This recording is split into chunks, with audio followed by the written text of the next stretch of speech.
In our study of the chapter titled Oneness, Sri Aurobindo has brought us to the very crux of the yoga itself, when he says, the complete realization of unity is therefore the essence of the integral knowledge and of the integral yoga. The active word here is complete realization of unity. What does it mean for it to be complete? And this is what he has already shown us broadly by describing all the extremes of the states of consciousness in which we must find the same Satchidananda, the same unity. But in the next paragraph, which we will be taking up now, he brings it all together in a single experience, which is one of the most extraordinary passages in the entire book.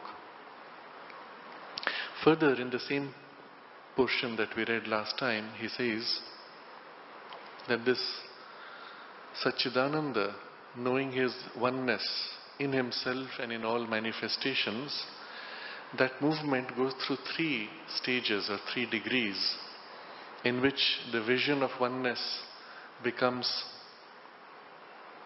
active in all the statuses of our work in life, and eventually we live, think, feel, will and act in the sense of the unity. And at that point, he says, this realization of oneness and this practice of oneness in difference is the whole of the yoga. Now this is, as we have seen, an extraordinary statement. All of the yoga is nothing but the realization of oneness and the practice, its application in the difference. The difference which is an apparent difference of the oneness. So oneness which knows its oneness and oneness which plays in difference. These are the 2 spaces in which we have to be living in and living by the oneness, and that is the whole of the yoga. In the paragraph we take up now, he brings all this together in the experience of the oneness. What is this experience of oneness in its completeness? What is it like? What does it cover? What are all the aspects of its completeness? And the way he describes it, remember, Sri Aurobindo is a poet. Poetry, or being a poet, is not just a question of writing with rhythm and rhyme, which I think most of us can do with a little bit of effort. But the true poet and the true nature of the poetry, Sri Aurobindo explains, is the singing of the soul. And when the soul sings, there is this spontaneous rhythm, spontaneous rhyme or resonance of its movements of the song. And that, when it takes form of words, becomes the true poetry. And to the extent that poetry approaches this, it becomes real poetry. Otherwise it's only a skillful construction, which, by the way, the modern artificial intelligence can recreate better than most human beings. Artificial intelligence, AI, can write poetry pretty much on any subject, and with all the nice rhymes and rhythms, because it can actually go through all possibilities of combinations of words, make them fit into grammar and even meaning, and come up with even insightful poetry. But that's not it. So Sri Aurobindo, being a poet, the experience he is describing is an experience of the oneness, of the soul, of the self, of the divine, of the Satchidananda. And if he has to describe that, the only way he can describe it is for that oneness to sing itself out. to take form in words. And that is poetry. So the paragraph we will read now, although written as prose, because it is part of a book, as we read, you will find in it some extraordinary a poetic dimension. It is poetry, literally, even as it articulates an experience. And we will see in it an extraordinary rhythm and a structure in its unfolding. He begins with the oneness, describes some of its primary aspects of the oneness of Satchidananda, and then moves from there to their unfoldment through the 7 levels of consciousness, the 7 principles of the Satchidananda as it moves into manifestation. And that is the whole of the paragraph. He begins like this: Satchidananda is one in himself, in whatever status or whatever plane of existence. So there are 2 poises, the 2 things, the status of Satchidananda and then the planes in which Satchidananda expresses. And if you look at the rest of the paragraph, it's describing this and then the planes. What does it mean, the status of Satchidananda? We will see that in the very next sentence. We have therefore to make that, the Satchidananda's oneness in himself, we have therefore to make that the basis of all effectuation, whether of consciousness or force or being, whether of knowledge or will or delight. Whatever all these may be, consciousness, force, being, knowledge, will, delight, each of these is a status of the Satchidananda. We have to make that the basis of all effectuations of these 6 statuses. Oneness should be the basis for the effectuation of all these things. Now what does that mean? What is effectuation of consciousness, effectuation of force, effectuation of being, effectuation of knowledge, will or delight? And so we dwell a little bit on this. And how is oneness the basis for the effectuation? And we can start with some analogies of our human experience. Consciousness. What does it mean for us? I'm aware, I'm conscious. And then in your consciousness you're aware that perhaps you are happy, or you are despondent, or you are aware of some possibility which draws you. And this awareness is the consciousness, and its effectuation is when this moves into intensity, action. So I'm happy. My happiness moves to expressing itself. I am despondent. My despondency now takes on form or moves to express. So in the first step, what he's saying, we have to make the oneness the basis for all effectuation of consciousness. I'm aware. My awareness is based in the oneness of Satchidananda, and all expression of my consciousness, my awareness moving to express, must be based on this oneness. In all its expression, in all its action, in all its relations, it must be feeling, seeing and experiencing the oneness. And only on that basis it is effectuating itself. Second, the same thing at the level of force. The basis of effectuation of all force must be the oneness. And what does that mean? So again we look at an analogy within ourselves. What is force? I'm aware, let's say, and now my awareness wants to exercise itself.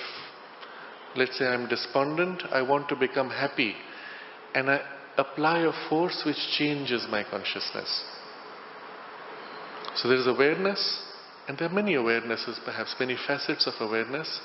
Force is when there is a shift from one awareness to another. That's how we experience within ourselves something pushing to make a change. Now that force which is already in you, if you have awareness, you have force, because you can change awareness. You can say in your awareness, I am aware of myself as silent. I can also become aware of myself as active. And I shift. And that force brings me to this aspect of activity. But then I want to express that activity, and the force moves outward to effectuation. So effectuation of force is this movement of the force which was otherwise purely internal, now moving to express outward. And the basis for that again will be oneness, meaning I experience all force of all my awareness as one indivisible force. As it moves, it is still relating to everything as the same one force in all things. There is no force against force. There is only one force playing through all forms. One force expressing this way or that. Third, all effectuation of being. So let's take an analogy again. In your awareness, you say, I am. There's no awareness, there is no force, no action. What is the basic truth of you? I am, I exist. And yes, you are aware that you exist, but the existence is already there. And this is the most deep foundation of everything, of the Satchidananda itself. It is the Sat of the Satchidananda. The existence becomes aware that it is existing, and the awareness of its existence is blissful. The being also has an effectuation, and this is a very interesting thing. The whole universe also exists. Is that existence different from the oneness of the existence? It's the same existence. But here is existence which focuses on its oneness without difference, and here is existence effectuating all its possibilities, playing out difference, but the same existence, moving from this to that. And unity, oneness, is still the basis. As the whole universe becomes, unfolds, draws out from this seed, so to say, it is always in the oneness that everything moves. So let's reread the sentence. You will see how profound it is. We have therefore to make that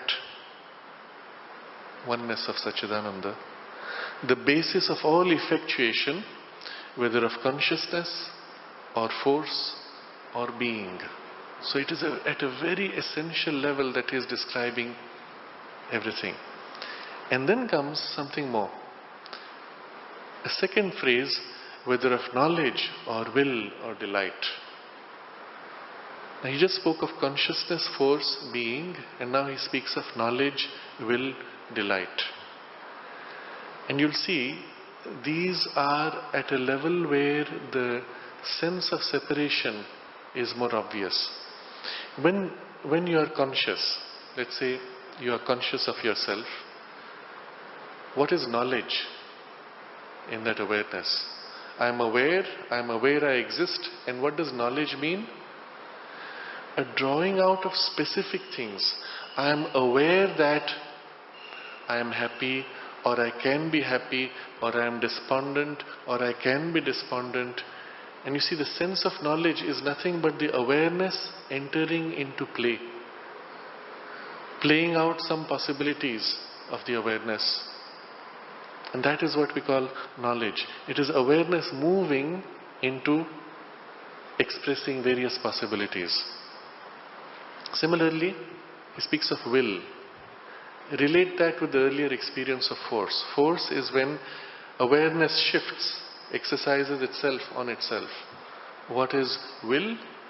Nothing but awareness shifting as force and then going out of itself. You will towards something which is not you.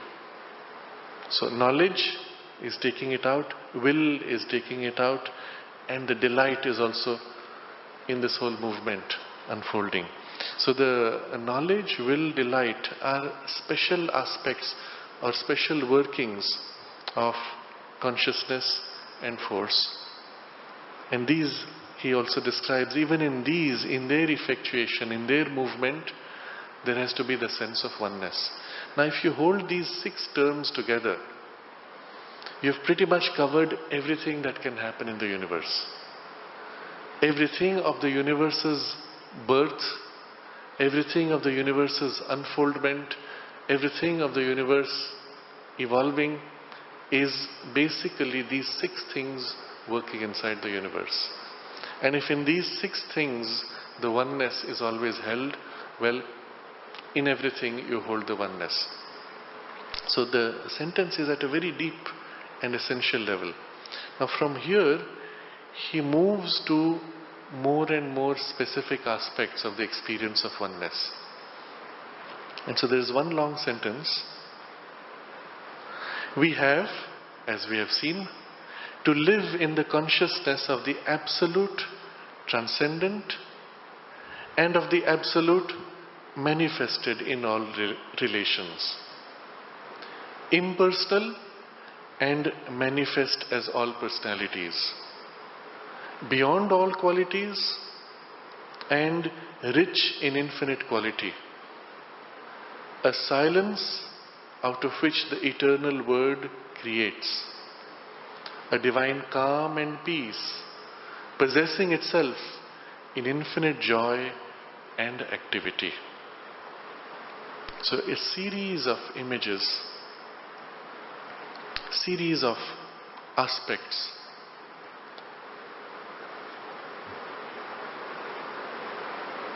highlighting the 2 extremes.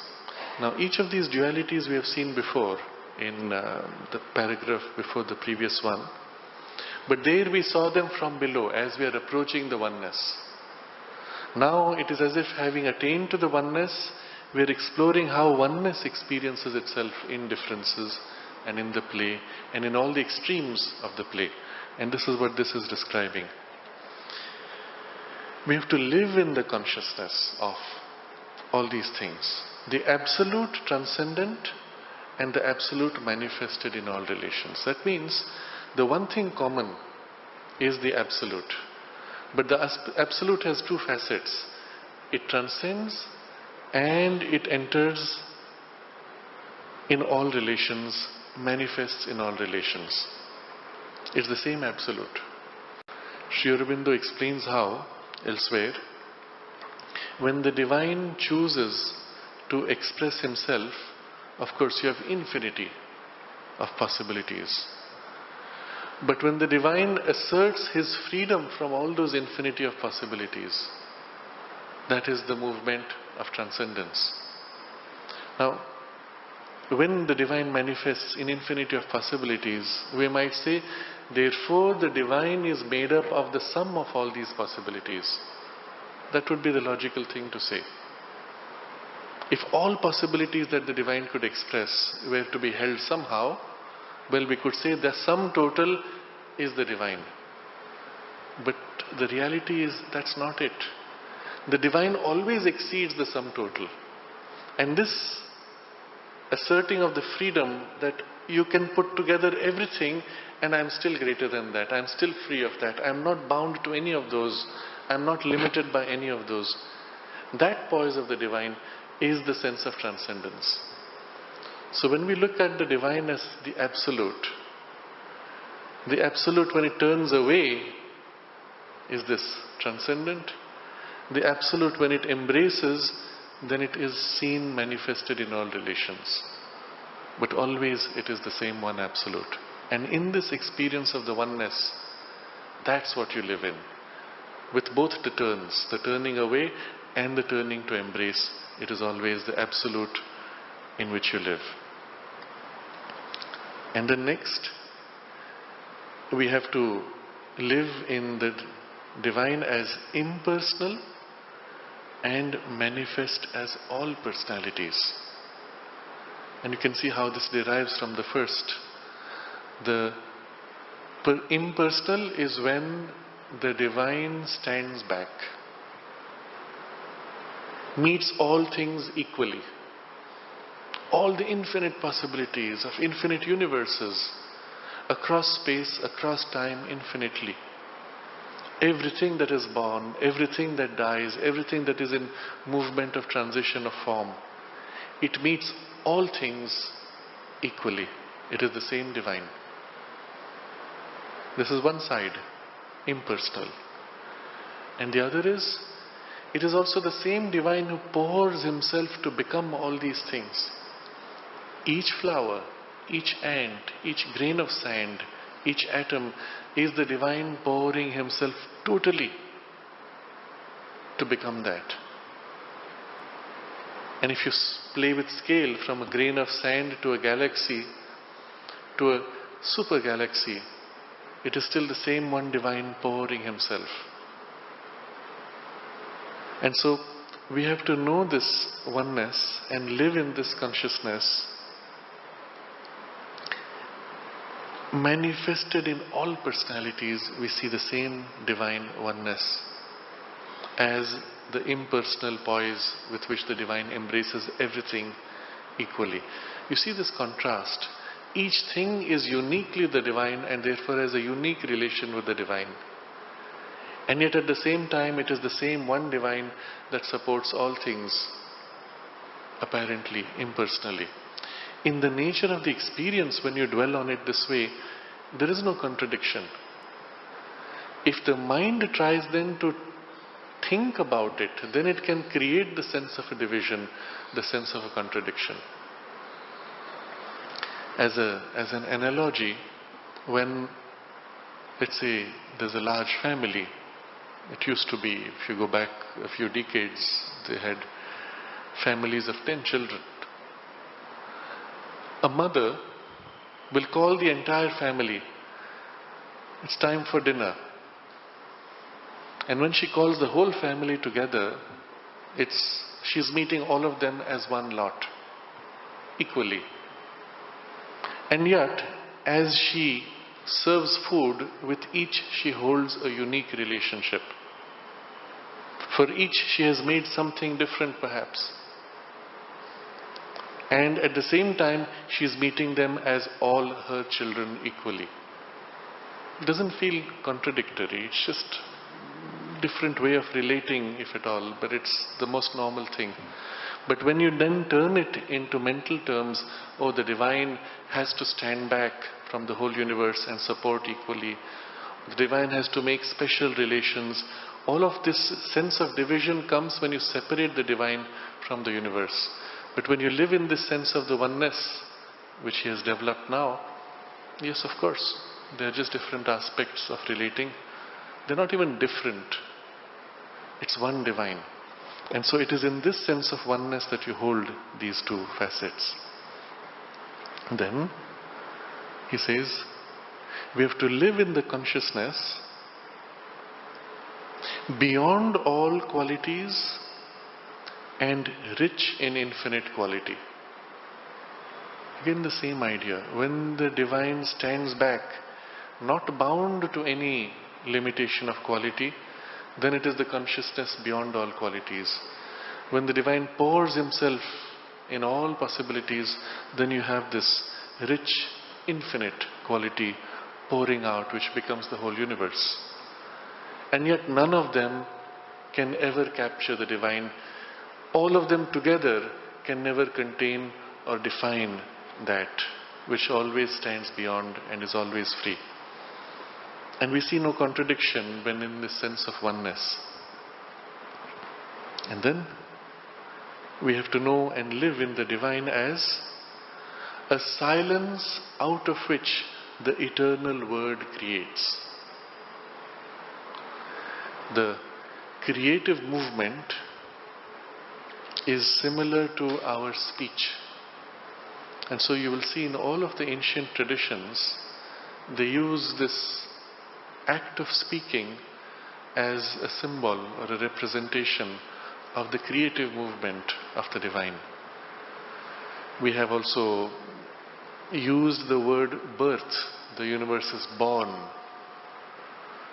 And we may still use that as an event, it was born so many billion years ago. But the act of speech does not end with the birth. The speaking movement is a creative movement which is unendingly flowing out. The universe is not just born but continues to pour out unendingly as an unending birth. If you see a river flowing out from the mountain, unendingly pouring itself out, that would be a closer analogy. And you can see it is almost like a speech. In the pouring out, what are you expressing? Your thoughts. What are your thoughts expressing? What you are. And so what pours out is yourself just taking a movement, taking the form of a movement, dynamism. And the analogy with speech now becomes so much more. And as in speech, there are rhythms, there are stages, there are sentences, paragraphs, and so in the development of the universe you find similarly rhythms, stages and cycles. The human experience of speaking in fact captures something of that creative consciousness, which is the reason why the ancients made this association. When we speak, the act of formulating the words is an act in which you are giving birth to a thought. You are infusing the thought with an energy. And as you release it in your speech, it acquires an independent character of its own and goes on doing work. You may stop speaking, but the thing released continues to work. Very similar to the whole movement of the universe pouring out. It continues once it's poured out. It may over time fade away, but still it has an independent reality. It's an act of creation. But creation of what? Of yourself. You are putting something of yourself out into the speech. Now, depending on the power and concentration of the thought and the energy that is infused, and even on the form that is given to it, there are different results and outcomes. If you observe this character of the creative power of speech, you will notice often the form of the word is not so important. What is infused into it is often more important. I still remember this as one of the defining experiences I had going back maybe 20 years, a little less. This was a lady who was an extraordinary woman in the field of Indian literature. The name slips my mind right now. And we were seated as a group, small group, and she was narrating an experience. An experience she had when she went to the southern tip of India, and the last bit is a rock out in the ocean. Sitting there, and there's a temple on the rock, turning to face the whole landmass of India, surrounded by the ocean all around you. Sitting there, and she sat in the temple, and she was describing her experience, and as she was describing, her speech became more and more soft. The gap between the words increased, and the words themselves, instead of forming complete sentences, became almost phrases. And then at some point, she almost stopped speaking physically, but the thing she was speaking continued without physical speech. And at that moment, all of us were deeply moved. It's as if we experienced what she had experienced. She was able to transmit it in a certain way.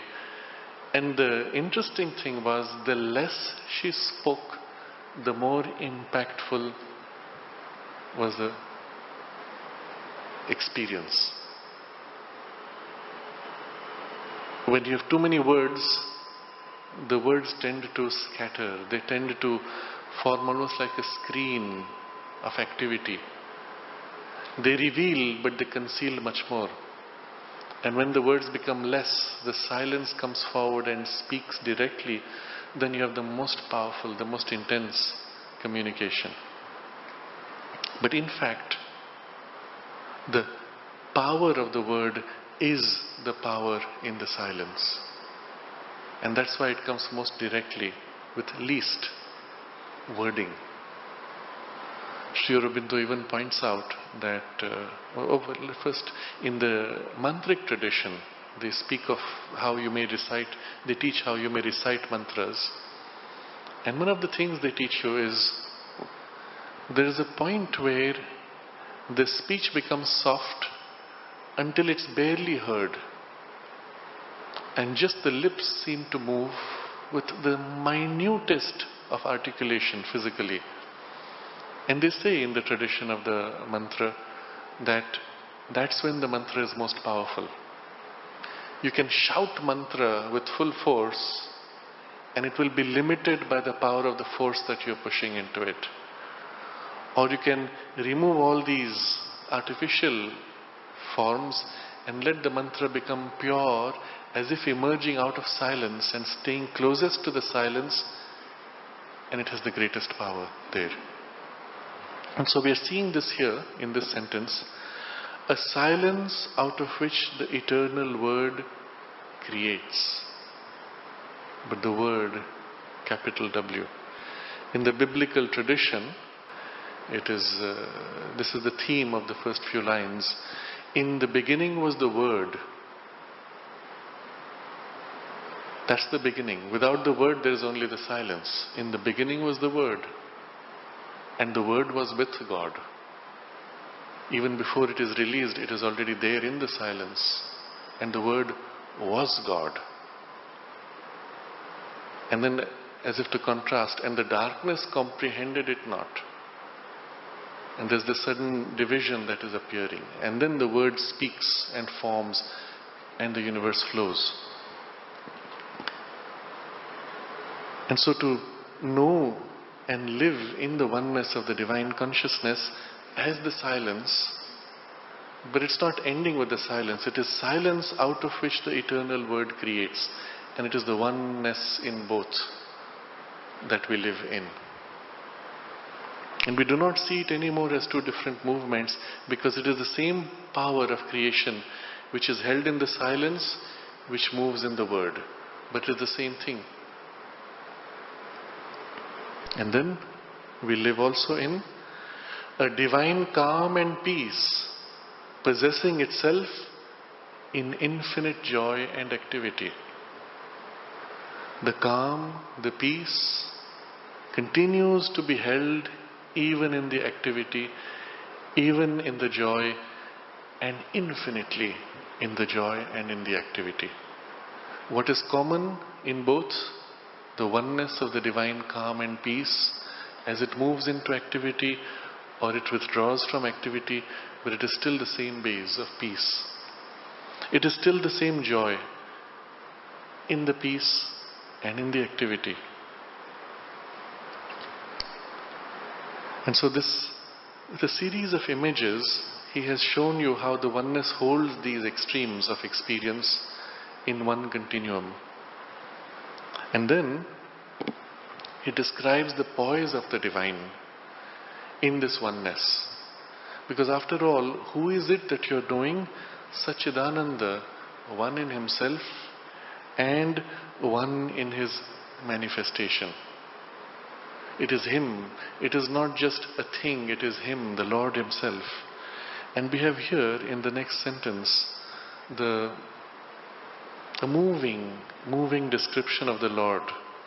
If you wish to worship the divine, if you wish to express your adoration, if you wish through that adoration in devotion to merge into him in love, well, this is one of the most beautiful sentences which not only satisfies the mind but also the heart and gives you the sense of the divine oneness in everything. I read the whole sentence first. It's a bit longish. We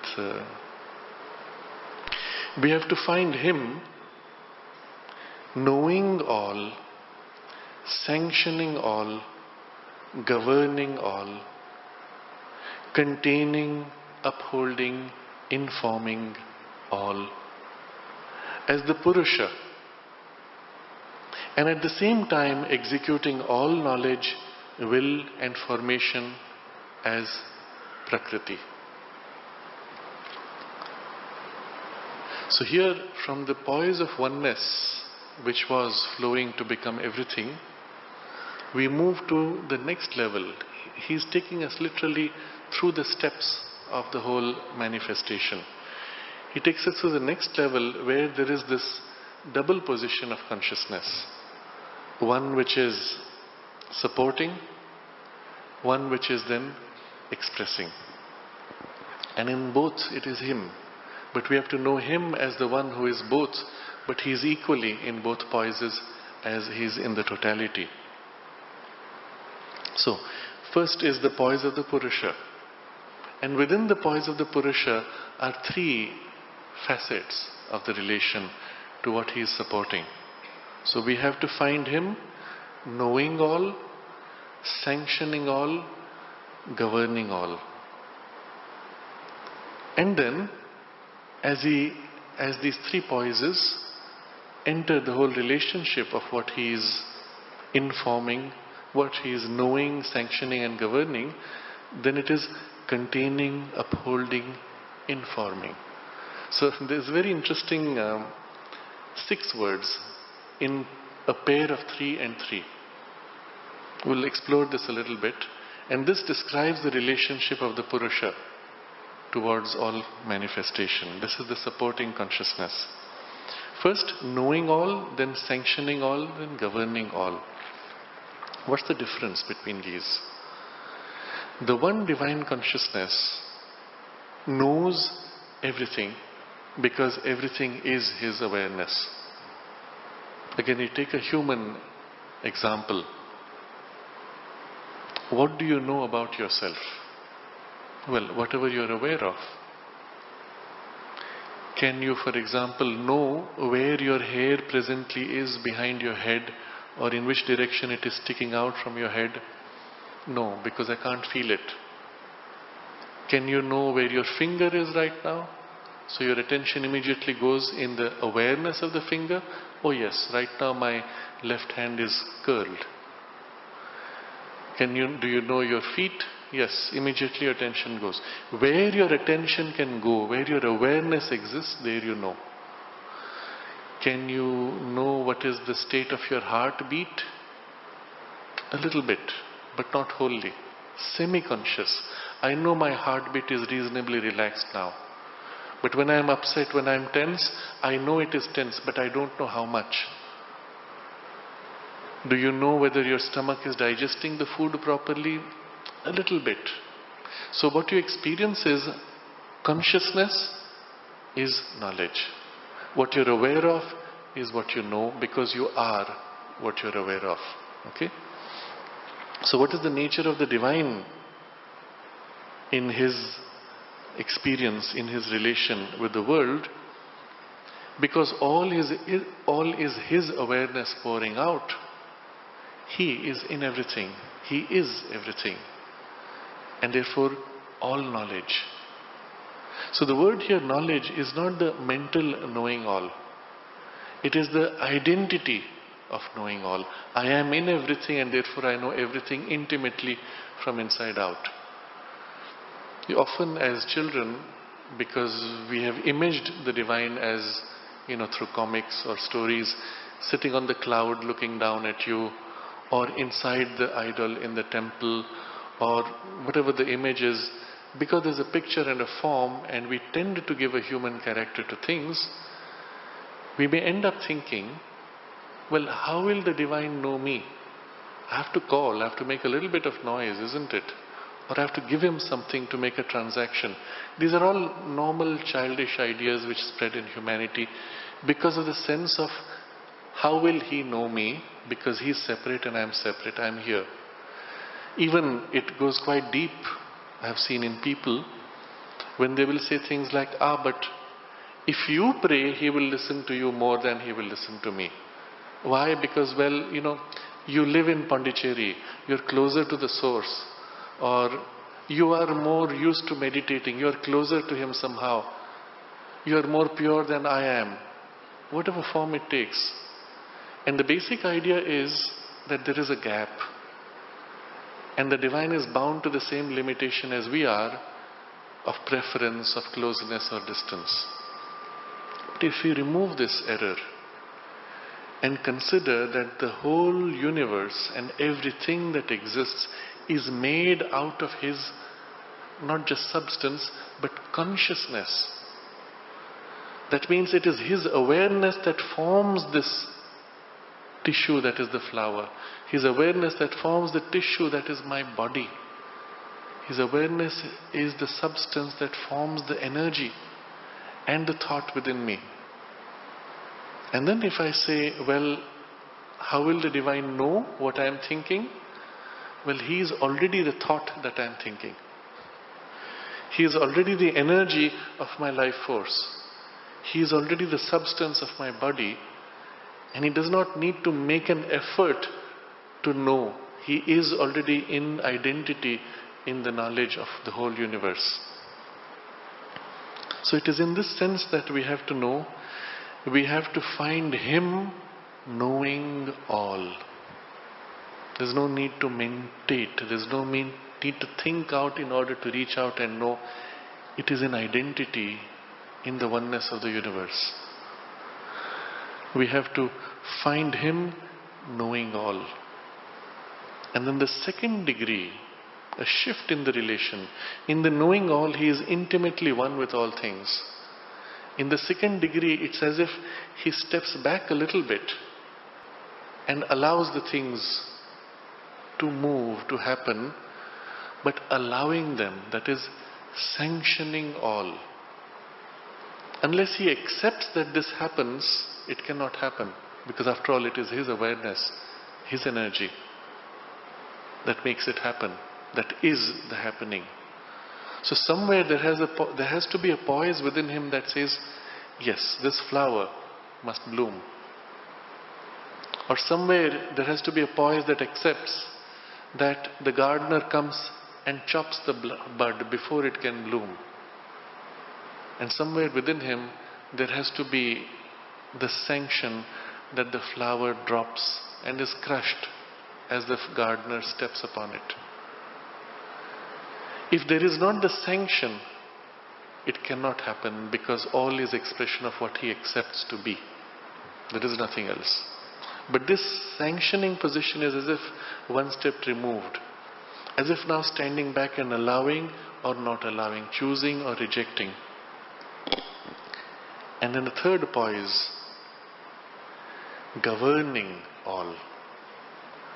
And here we have the sense of He is the authority, the supreme authority whose will is executed, but the gap is now experienced. What He decides happens. When He decides that a galaxy should be born, it's born. When He decides this whole thing should be destroyed, there is a supernova. And in His consciousness, extending beyond, throughout space and throughout time, and beyond space and time, every galaxy that is born and every supernova that explodes is all held in the total knowledge of knowing all. Nothing happens without His knowing everything of all its consequences. When the supernova happens, all the ripples reaching out across the universe are known to Him before even He sanctions. And all the relationships changing and all the stars destroyed, all the lives perhaps destroyed, or new stars born and new lives born, are all already known in His awareness, because knowing all. So you see, the three are actually three facets of each other. You cannot isolate one from the other. In order to govern all, He has to know all. He has to be sanctioning all. He cannot sanction unless He governs all and knows all, and so on. But these three poises are as if shades of relationship, for which, because of the huge difference that there exists in the relationship to our mind, we give three names. The first name of the relationship where He is knowing all because He is one with all things, we call Brahman. He is all that exists.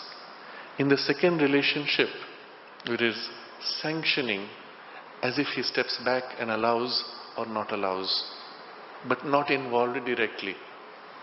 We call Purusha, supporting, uninvolved as if, static, unchanging, but accepting or rejecting without changing. And the third, where he is governing all, we call Ishvara, Lord. So these three terms describe three different relationships. But as you have seen, if you really dwell upon each one of them, they are just three different ways in which you relate. Now you could translate this into a personal experience on a human scale. You know, well, whatever limited way of your awareness of your body, but you can also choose to stand back. Watch your hands working. Watch your hands as they do some mechanical activity. You're aware of the hands, you're aware of what they're doing because you're one with it, and yet you can allow your hands, let's say, to stitch mechanically. I don't know if you've ever seen, it's not so common nowadays, but some decades ago there were people who would be knitting and talking at the same time and flawlessly doing the work. And every once in a while there might be an error, and they would know when the error happened, they would stop and undo, correct it, and then go on mechanically. Now you see what's happening. There is an awareness, but there's a separation in the awareness, watching. The separation in awareness is sufficiently aware that it detects when there's an error. But how? By the part which is already involved in the knowing. And yet it stands back and can intervene. Stop, you made a mistake, correct it. And then again it stands back. Interesting, isn't it? From that poise of standing back, it can hold an intention. Slow down, speed up, make a change, turn the direction, change the form. But it's not doing it itself. And at the same time, there is the mastery that steps in and says, this needs to be, a new skill needs to be developed. It can actually enter, train, withdraw, ruling the whole process, governing as if from a distance. But never really at a distance. It is intimately one, therefore it can govern completely and perfectly. So there are three facets of each other, so to say. It's only one Lord, one divine, taking these three poises in the play. And then the three words paralleling these three statuses are containing, upholding, and informing all as the Purusha. Containing, upholding, and informing. Now you'll see these three words are in the reverse sequence. When he is governing all, he contains everything. When he is sanctioning, at that point he is supporting, upholding. And when he is knowing everything, he is informing, in the form, filling from within. And you'll see it's a very interesting play in the poetry. The rhythm goes like this. It starts from, we have to find him knowing all, sanctioning all, governing all, containing, upholding, informing all. So just to make the difference in the rhythm of the poetry, in the first one he's repeating all, and the second one he puts all these three together and puts only one all. We have to know him, knowing all, sanctioning all, governing all, containing, upholding, informing all as the Purusha.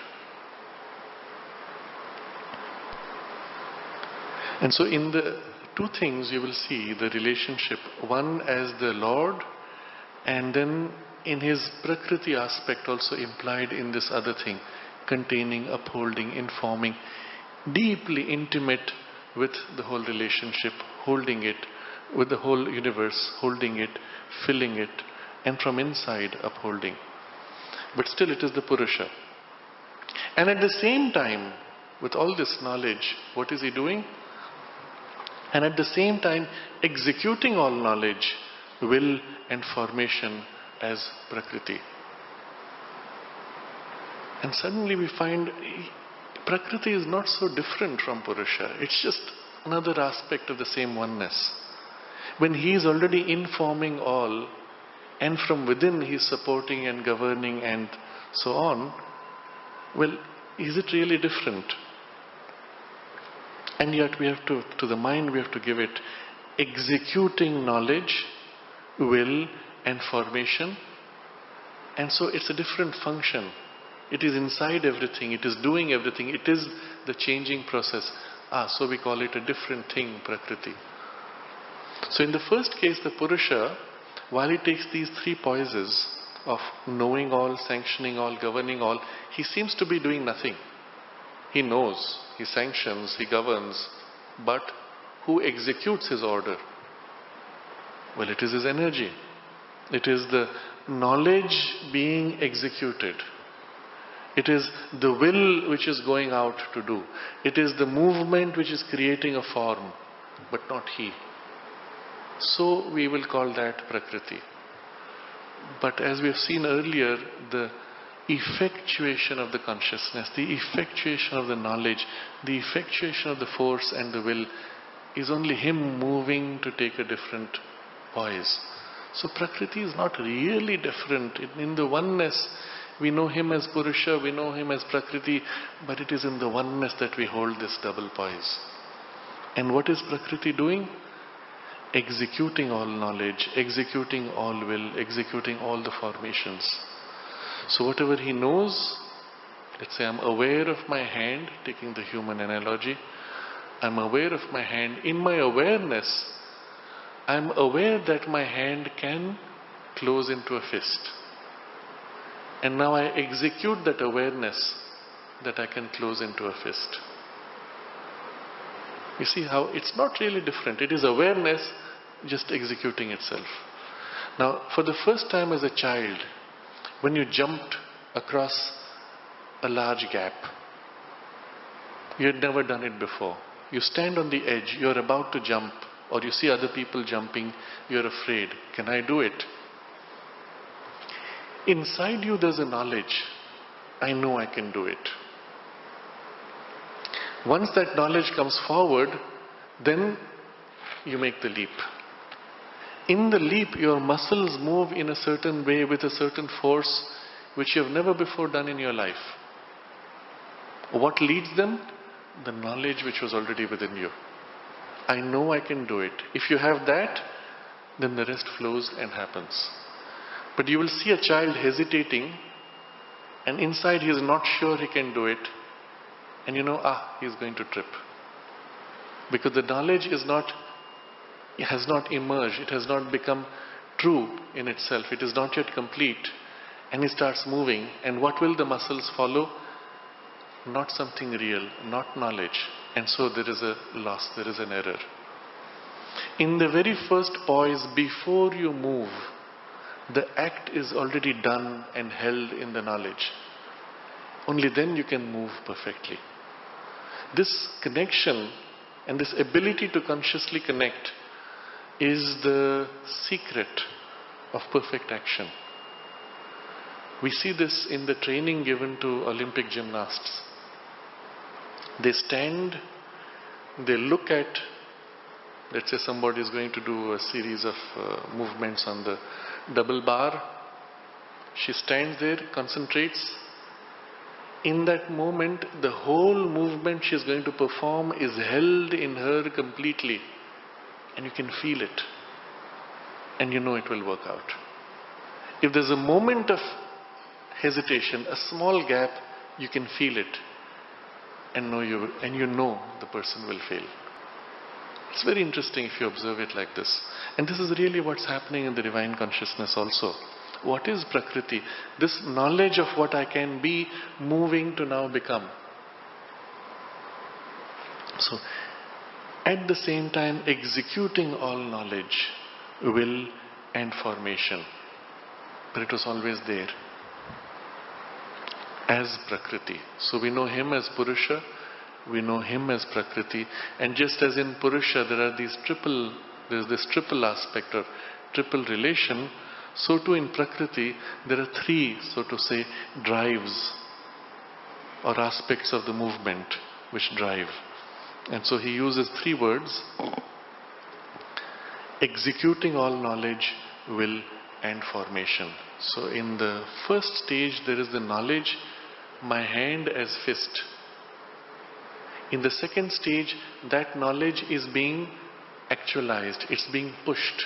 And so there's the movement of the will starting the process of closing the fist.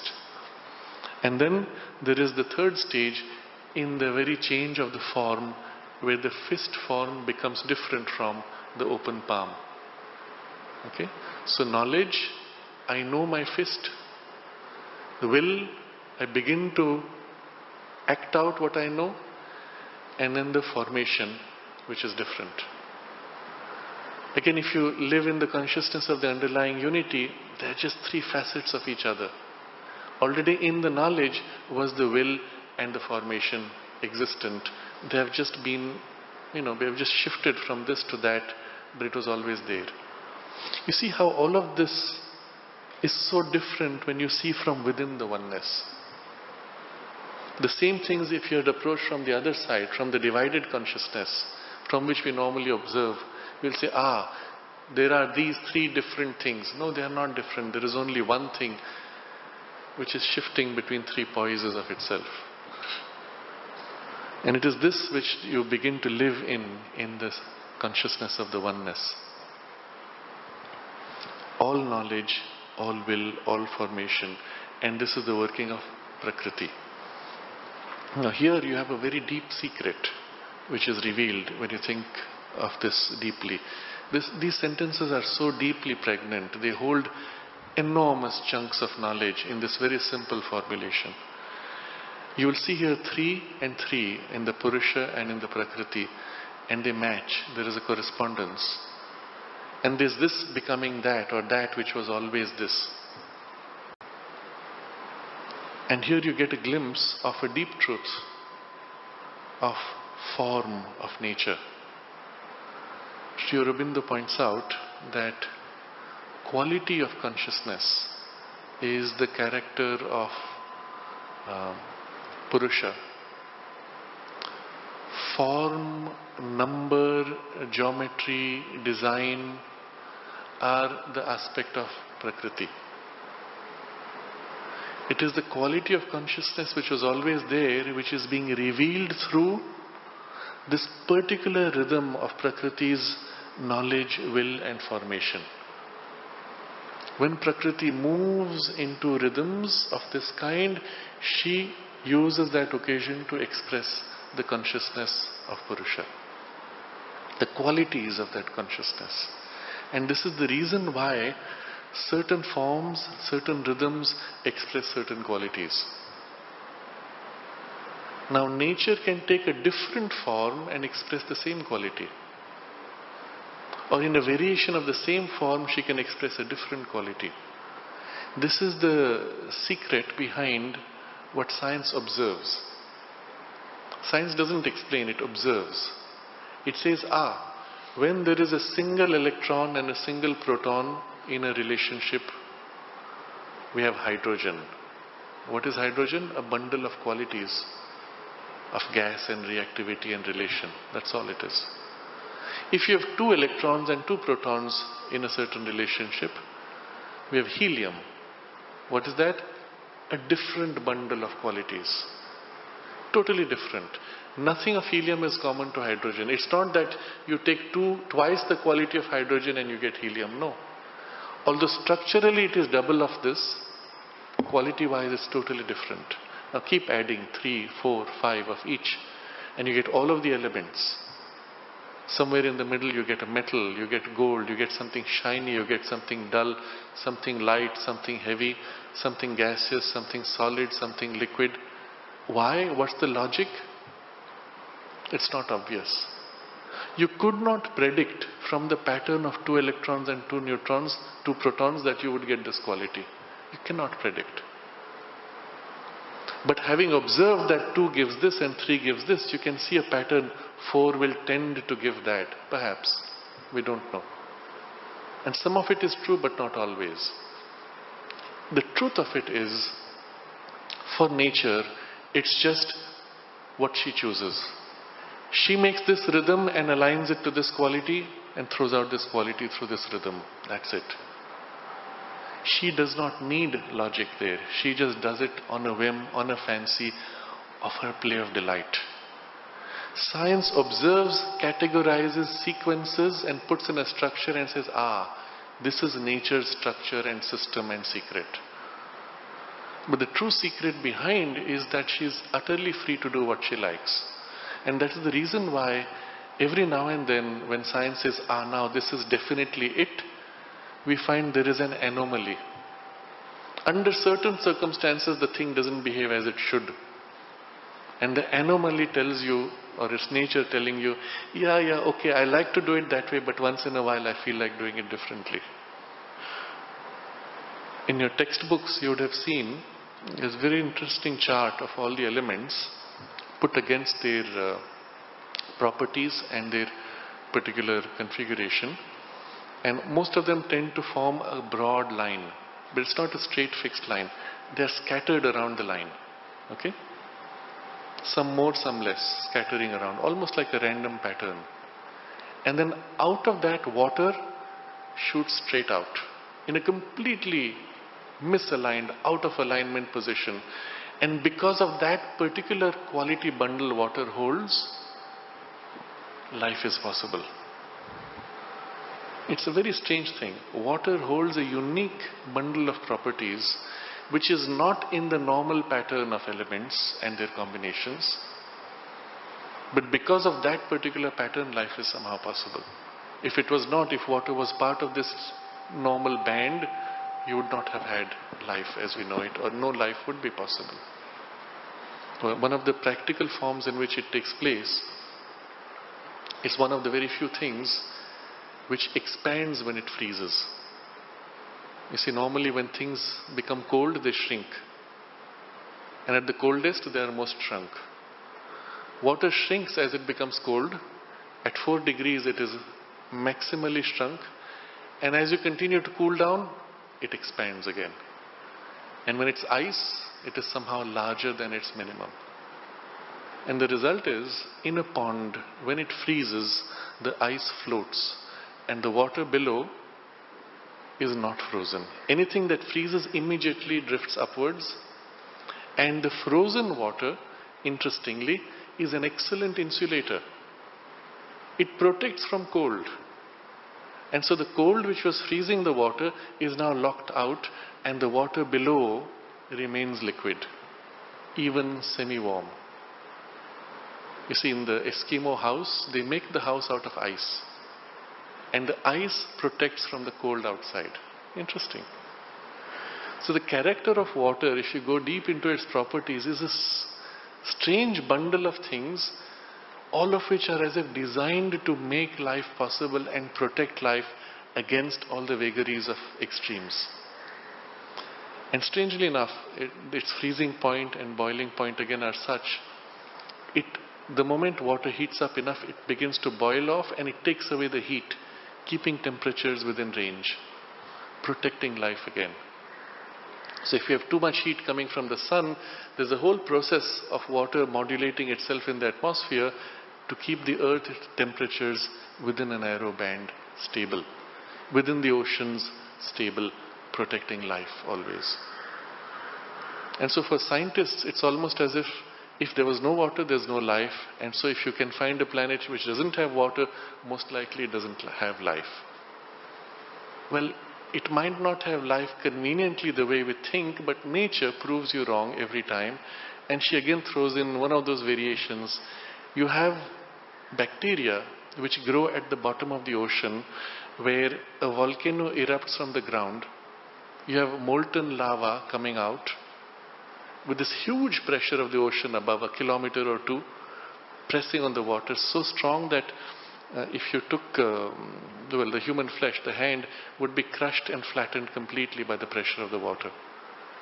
And there you have bacteria which thrive in boiling water. They live not by oxygen, not by sunlight. They live by the poisonous gases which are being thrown out from the lava. and they thrive there. If you take them out and bring them up, they die of cold. So nature shows you, well, I can create life anywhere. Give me any heat, any pressure, any combination of things.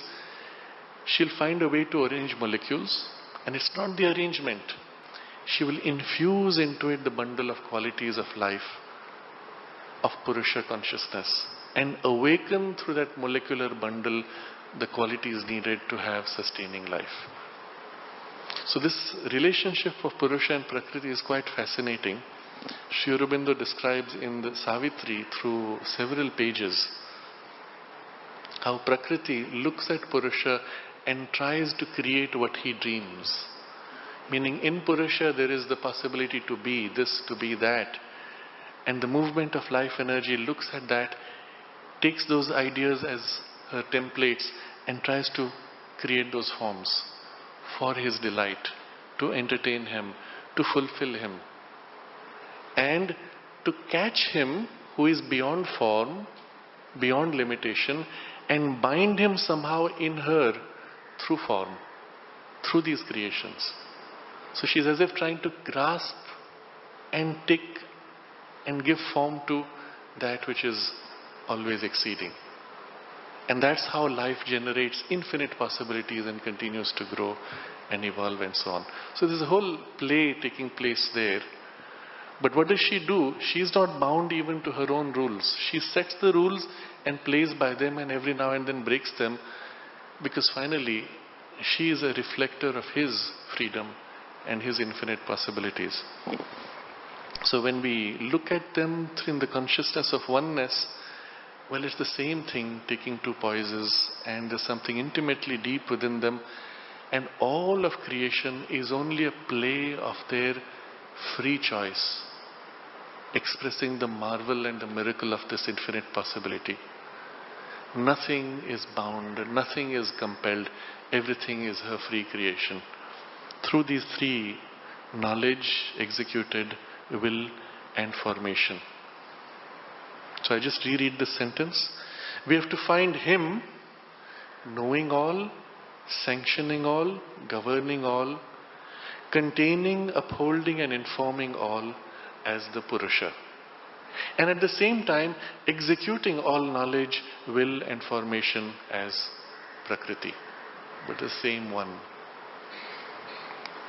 Then he describes now what happens when Purusha and Prakriti play, and through the attempt to manifest the infinite possibilities of the divine, they organize in their play all the possibilities around certain essential principles which are already there in Satchidananda.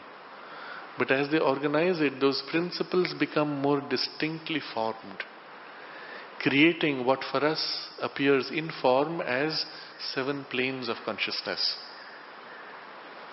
Remember, in the consciousness of oneness, everything is the same divine taking so many poises, all at the same time in the same oneness. But in the play between them, the aspects of the divine, the qualities which are similar, they engage with each other much more. The qualities which are not so similar, they engage with each other less, and therefore feel as if they are far. Things which engage more are felt as if close. And so the result is as if a natural sifting, like a sieve. All the same sized things fall through. The larger similar sized things stay separate. So there is as if a sieve, except in the reverse direction.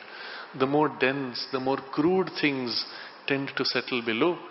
The more refined and finer things tend to be floating at the top. And there is separation of distinct 7 qualities, 7 principles of consciousness. These now he describes in a sentence which is actually made up of 7 sentences separated by semicolons.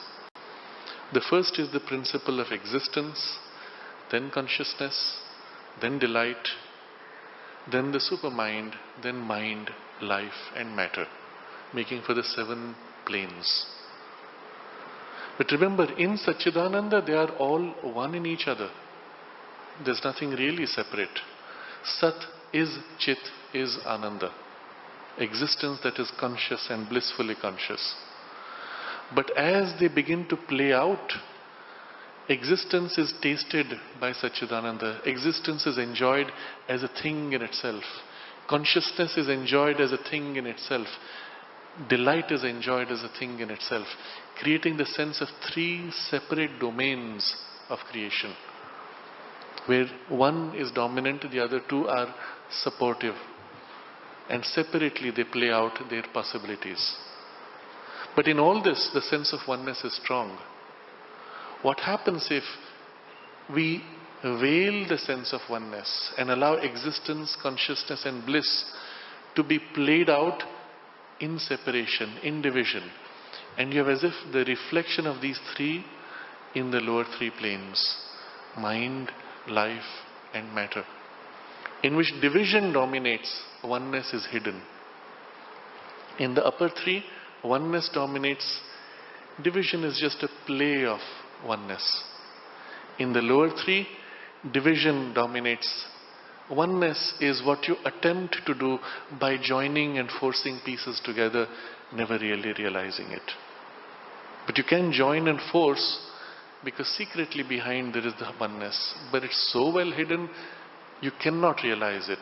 But because it is there, you dream of it and you struggle to realize it. And in between is the principle which knows the oneness, which knows the multiplicity, and which has the power to translate from here to there, to bring into creation all possibilities. So each of these is described separately as a sentence.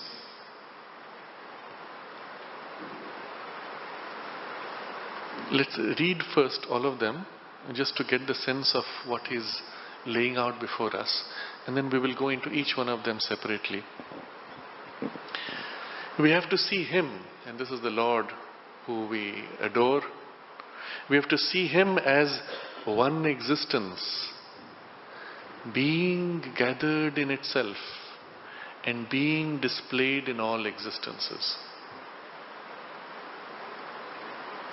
Next, we have to see Him as one consciousness, concentrated in the unity of its existence, extended in universal nature, and many-centered in innumerable beings. So the oneness and the multiplicity. Then we have to see Him as one force, static in its repose of self-gathered consciousness and dynamic in its activity of extended consciousness. Then one delight, blissfully aware of its featureless infinity and blissfully aware of all feature and force and forms as itself. Then we have to know Him as one creative knowledge and will, one creative knowledge and governing will, supra-mental, originative and determinative of all minds, lives and bodies. And then we have to know Him as one mind containing all mental beings and constituting all their mental activities. Then we have to know Him as one life active in all living beings and generative of their vital activities. And finally, we have to know Him as one substance constituting all forms and objects as the visible and sensible mold in which mind, life manifest and act. And then in this sentence, he completes with something more which links it back all the way to the top. Okay? So you have one substance in which all mind and life are acting. And then he says, just as one pure existent is that ether in which all conscious force and delight exist unified and find themselves variously. For these are the 7 principles of the manifest being of Satchidananda. So, very interestingly, first there is the existence, sheer existence, in which you have the consciousness and the force playing about in their delight. Then you have the consciousness in all its double poises. You have the force and the bliss. Then the supermind, which is determinative of everything. It holds and compels according to its design and structure. And then you have the mind, which is the very substance and the activity of thought, and the life, which is the same one everywhere. And then the matter in which mind and life find form to express themselves. And then he connects it back to the Sat.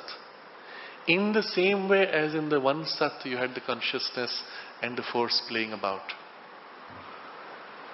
And you see what he is doing. Having gone to the bottom, he's showing you that this bottom is secretly the top.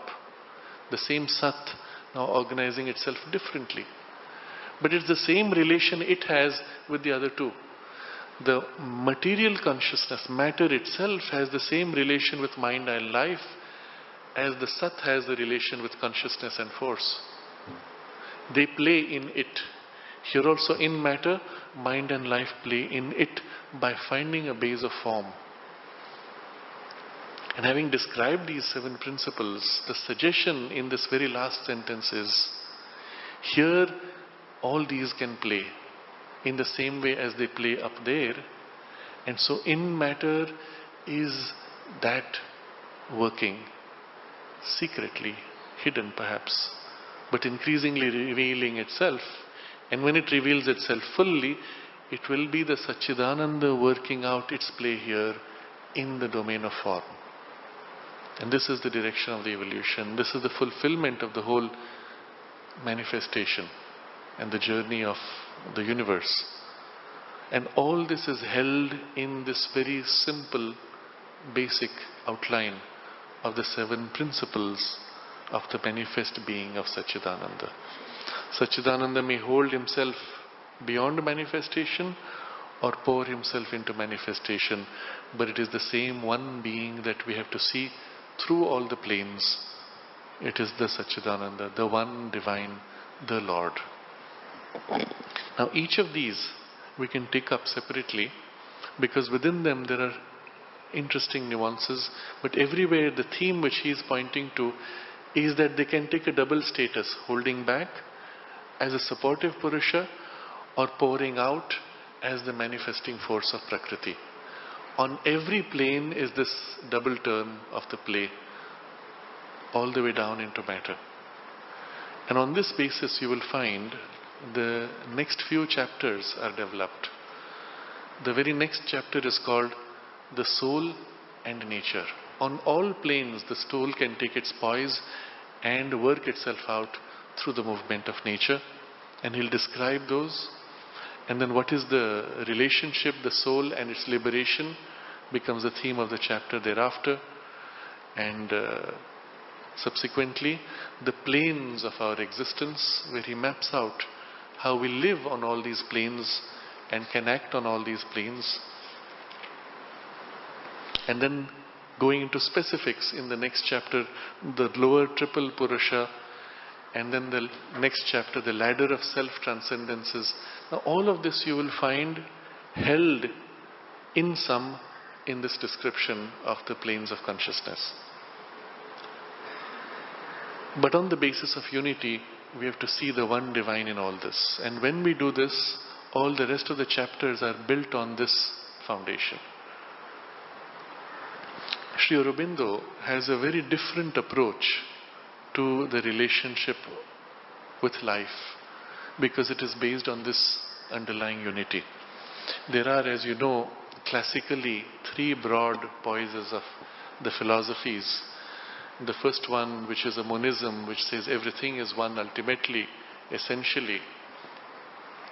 But in that, at least in the way it is taught, the whole universe therefore merges back into oneness and has no separate purpose other than to lapse back into oneness. In the second broad framework of philosophy, There is the origin, the divine, and then there is the creation or the manifestation, the universe. And the two are ever separate. The universe can never utterly know the divine. The divine can never utterly express itself in the universe. You can only have relations and more complete relations, but never know oneness. After all, you are finite, that is infinite. And so the two will always remain apart with always some gap, which also can be justified.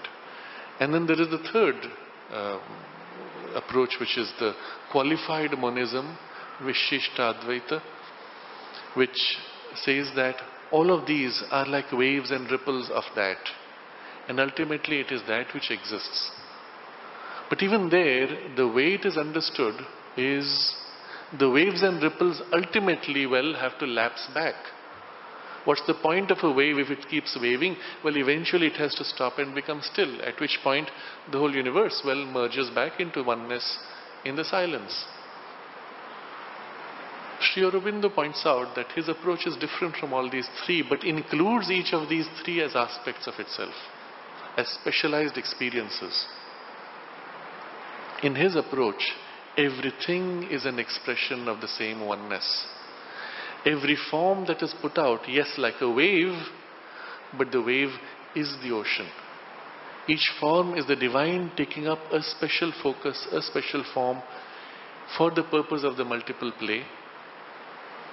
And the purpose therefore is not lapsing back like the wave, but fulfilling the play of delight in and through forms.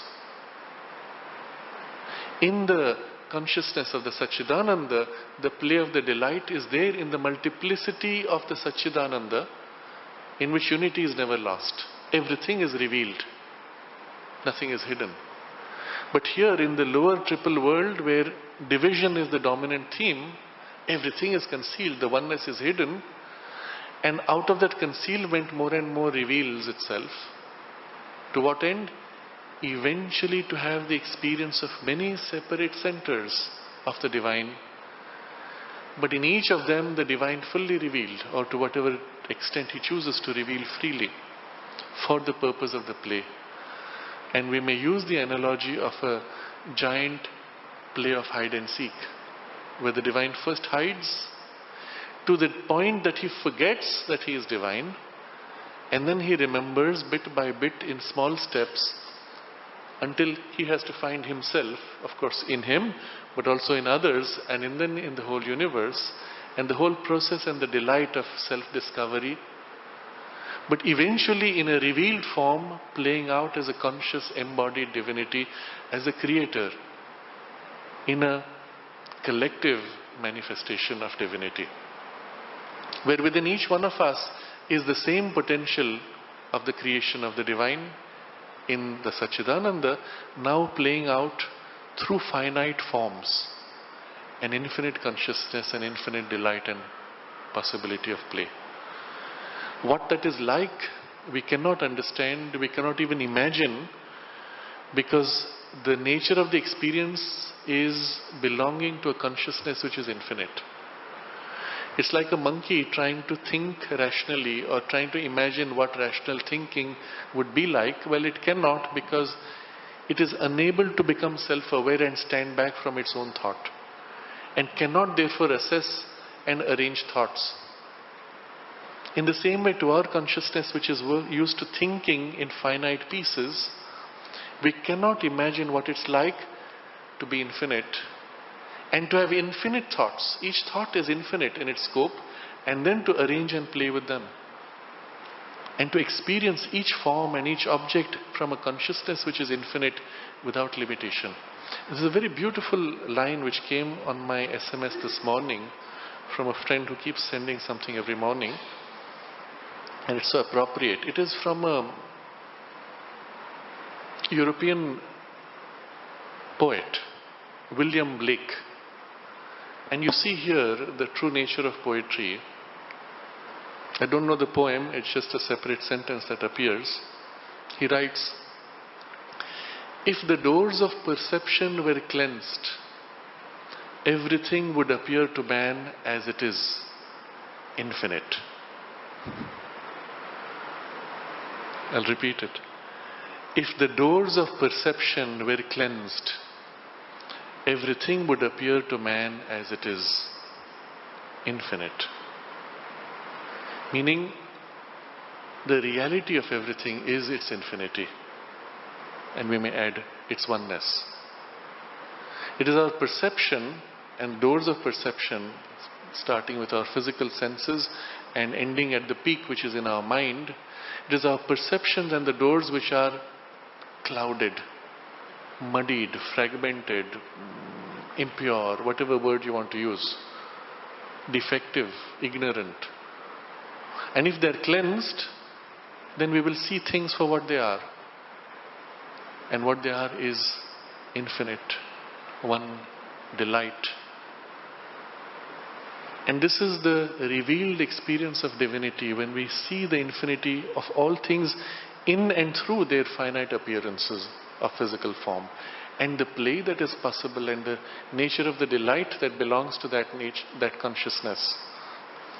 We cannot imagine, and yet we can feel deep inside us, in an intuitive part of our consciousness, in perhaps the deepest resonances of the soul's reflection in our thoughts and emotions. We feel this is possible, we feel this is close, we even feel that this must be. And if it is not, that is an error, it is a falsehood. The appearance of things appears false because somewhere within us we know what is the truth. But we are unable to know here because that knowing belongs already to a deeper part which can feel and know infinity. And it is there in us. It's not yet awakened on the surface, but inside it is there. And if it was not, we would not find any meaning in life. We feel meaning in life because it is that which brings meaning. And as we awaken more and more to its presence, the sense of the meaning grows.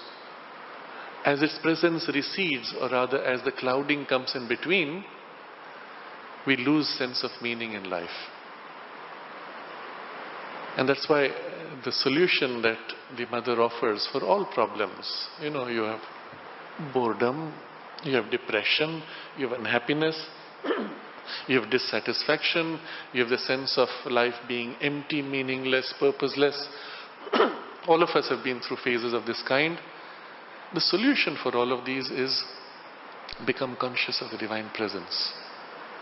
It is that which brings meaning to life. It is that which brings the joy. It is that which brings the sense of purpose, the enthusiasm, and everything that you are missing is there in it.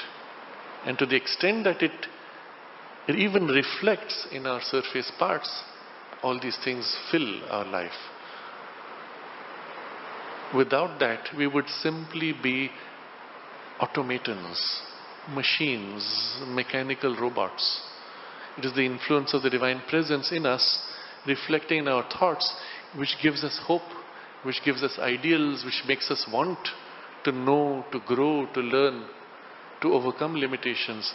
It is its reflection in our heart which makes us feel, which makes us want to reach out, to connect, to experience relations, to experience oneness, to work together, to find fulfillment through the heart's emotions. And it is its expression in the physical consciousness that makes the world beautiful and real. And in spite of all the experience of pain and suffering, worth it. And so when this influence grows, when it comes forward, that is what we will call divinization. When it becomes revealed, the divinization is becoming more and more overt. And that's the whole direction of evolution, this revelation, this growth towards the oneness.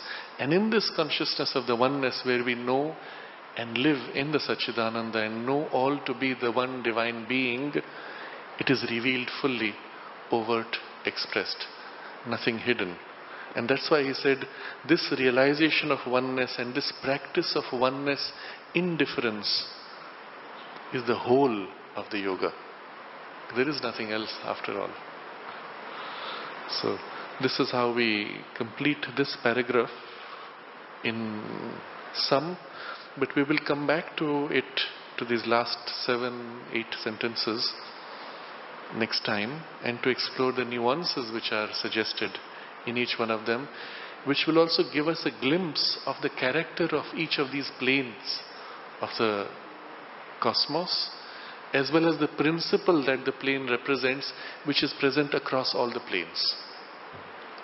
Remember, he refers to these as the 7 principles of the manifest being of Satchidananda. So as principles, they are present everywhere. And as planes, they represent that principles formulated in a specialized way. So the study of each of these sentences will give us some very deep insights, as well as an appreciation of the Lord in His poise on each of these planes and as each one of these principles. So you can see why this paragraph is so important, so special. We'll pause here and we can take up any comments or questions.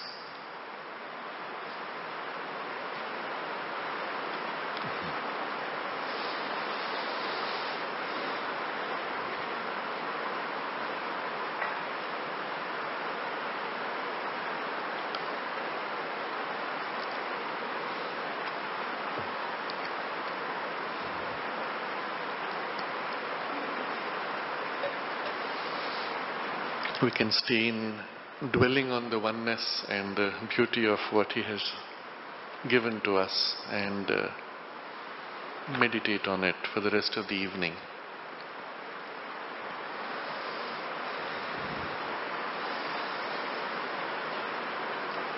Oh.